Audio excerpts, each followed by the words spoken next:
안녕하세요. 대기업에서 유통산업을 담당하고 있는 김기동입니다. 자, 오늘 신세계 함께 살펴보도록 할 텐데요.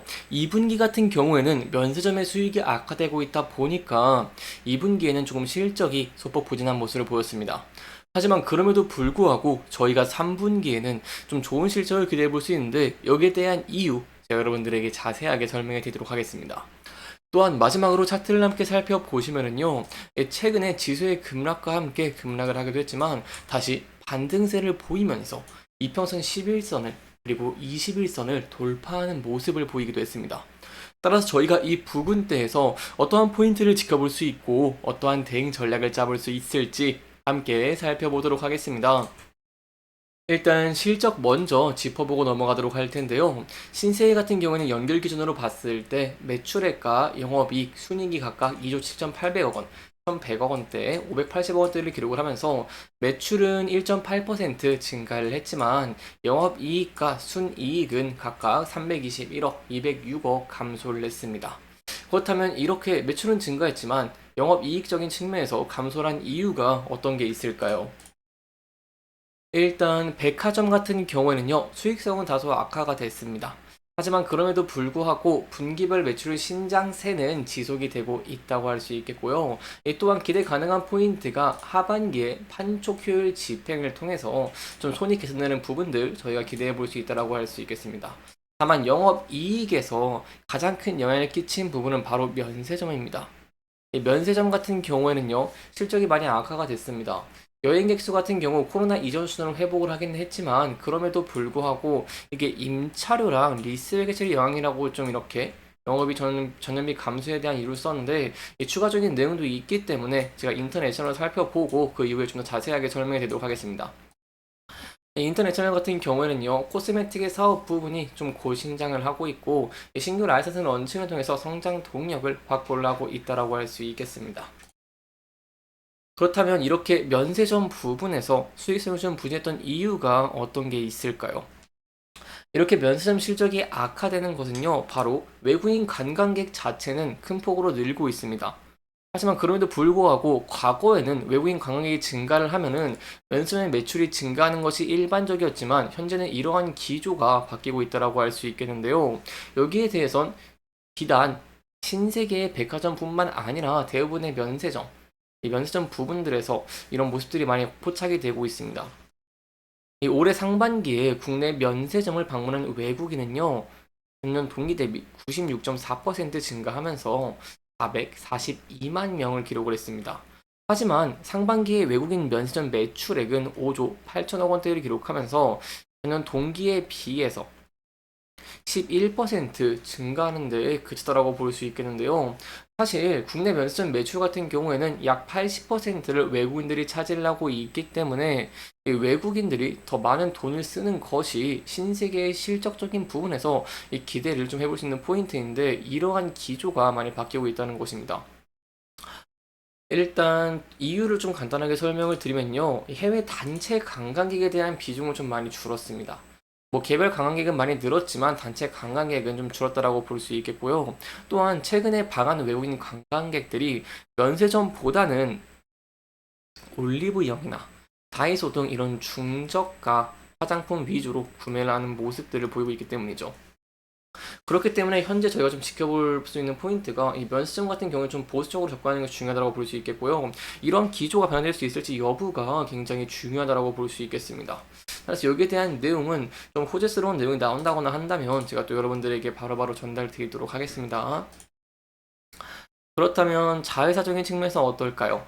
자회사 같은 경우에는요, 신세계 가스와 이 신세계 라이브 쇼핑 같은 경우 영업이익이 지난해 2분기보다 각각 48억 원, 35억 원 개선되면서 자회사 측면에서는 조금 긍정적인 모습을 보였다고 할 수 있겠습니다. 여기까지 저희가 신세계의 실적적인 측면 함께 살펴봤습니다.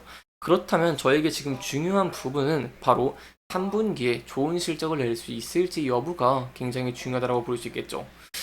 이러한 상황 속에서 최근에 좀 긍정적인 지표가 하나가 발표가 됐습니다. 따라서 여기에 대한 내용 저와 함께 좀 자세하게 살펴보도록 하겠습니다. 일단 이번에요. 이 전망이 좀 나왔는데 바로 대한상공회의소에서 이 소매 유통업 경기 전망 지수 추이를 발표를 했다는 것입니다.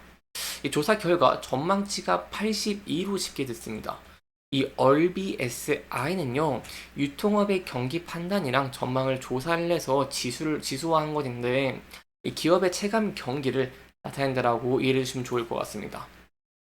이게 100 이상이면은 다음 분기에 소매 유통업 경기를 지난 분기보다 훨씬 더 긍정적으로 보는 기업이 많다는 것이고, 100 이하면 반대겠죠.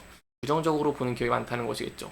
그렇다면 이렇게 81을 기록을 했는데 이게 어떻게 신세계에게는 좀 긍정적인 면일까요?